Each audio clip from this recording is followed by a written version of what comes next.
정성호 법무부 장관이 사의를 표명한 것으로 지금 알려졌습니다. 법무부는 오늘 직접 최근 사의를 표명한 건 아니라고는 했지만요. 민주당이 보안 수사권 완전 폐지를 당론으로 채택하자마자 거치 이슈가 지금 떠오른 건데 그동안 정 장관 보안 수사권 폐지의 신중론을 밝혀왔습니다. 한번 직접 들어보시죠. 저는 보안 수사권이 폐지됐을 때 경찰을 좀 통제할 수 있는 수단으로서는 정권 성취가 필요하다는 게 저희 입장입니다. 성범죄들, 아동학대, 노인학대, 장애인학대 등 사회적 약자들, 또 사회적 약자들을 대상으로 한 그런 사기 범죄들 같은 경제 범죄들 굉장히 어렵습니다. 그 1%의 그 억울한 사람들 없게 하는 게 검찰제도의 존재 이유 아니겠습니까? 정 장관의 사의 표명 의미는 우리 강성필 부대변인 어떻게 의미를 생각하면 되겠습니까? 일단 이제 대통령께서는 이 보안수사권 완전 폐지보다는 일부 존치를 해가지고 억울한 국민들이 피해를 받지 않도록 이렇게 우리가 보완할 필요가 있다. 예외적인 허용을 주장을 하셨죠. 몇 차례 얘기를 하신 거예요. 거기에 대해서 이제 정성호 법무부 장관이 이제 주무장관으로서 이 부분에 있어서 계속해서 국회, 민주당, 집권 여당을 많이 설득을 해왔습니다. 그럼에도 불구하고 대통령께서는 나의 의견은 이렇지만 결국 입법은 국회에서 하는 것이기 때문에 집권 여당인 민주당에서 잘 수기를 통해 가지고 해결해 주길 바란다라고 일임을 하신 거죠.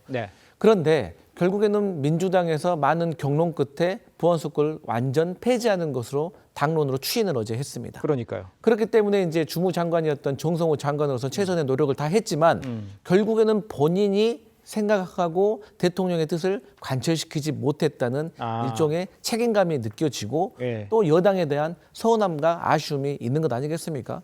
쉽게 말해서 당대표가 선거에 패배하면 사퇴하는 것처럼 또 주무장관으로서 어쨌든 보안수사권 완전 폐지를 막지 못했던 것에 대한 본인 나름대로의 소회가 있고 또 정치적인 의사표명이라고 생각을 하고 어차피 일부 개각이 있을 걸로 저는 생각이 되거든요.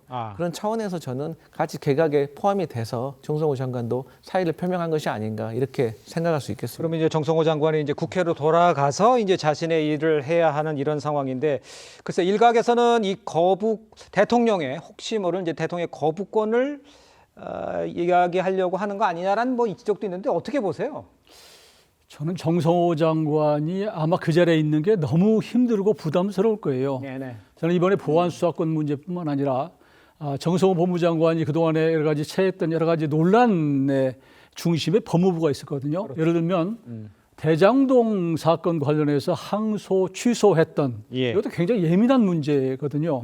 이것도 있었죠. 그다음에 이제 늘 그동안에 논리가 되어 왔던 이재명 대통령에 대한 공소 취소 추진 이것도 법무부와 관련이 된 것이란 말이에요. 근데 그리고 이번에 있었던 보안 수사권 완전 폐지 이런 것 하나하나가 완전히 핵폭탄이고 이게 만일 정권이 바뀌었을 경우에 이에 대한 아마 뭔가 뭐 국정조사든 뭐 특검이든 있을 수 있는 그런 그 휘발성이 아주 강한 위치에 정성호 장관이 있기 때문에 본인은 아마 너무 힘들 거라고 생각해요. 그래서 이번에 이런저런 이유로 본인은 떠나고 싶은 생각이 굴뚝 같을 텐데 근데 이제 이재명 대통령이 놓아줄지는 모르겠어요. 그리고 본인은 오래전부터 떠나고 싶었을 것이고요. 그런 측면에서 홀가분하게 좀 그런 입장으로 돌아가고 싶은 생각이 있을 텐데 저는 정성호 장관의 입장을 충분히 이해를 하고요.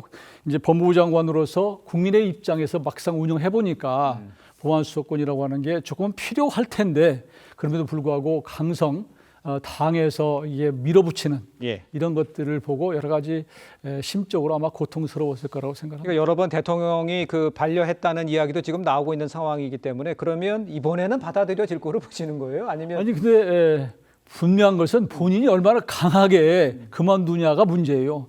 아니 싫으면 본인 사표 내고 떠나면 되는 거죠. 그 자리에 나오면 출근하면서 사표 냈다 그러면 되겠어요. 저는 이 얘기를 들으면서 지난 정권에 한덕수 총리 있잖아요. 한덕수 총리도 사실 그 전에 사의 표명을 했었거든요. 근데 저 미적미적 하다가 나중에 참으로 어려운 지경에 빠졌는데 저는 그런 역사적인 사례를 보면서 아마 정성호 장관도 여러 가지 생각이 얼마나 많겠습니까?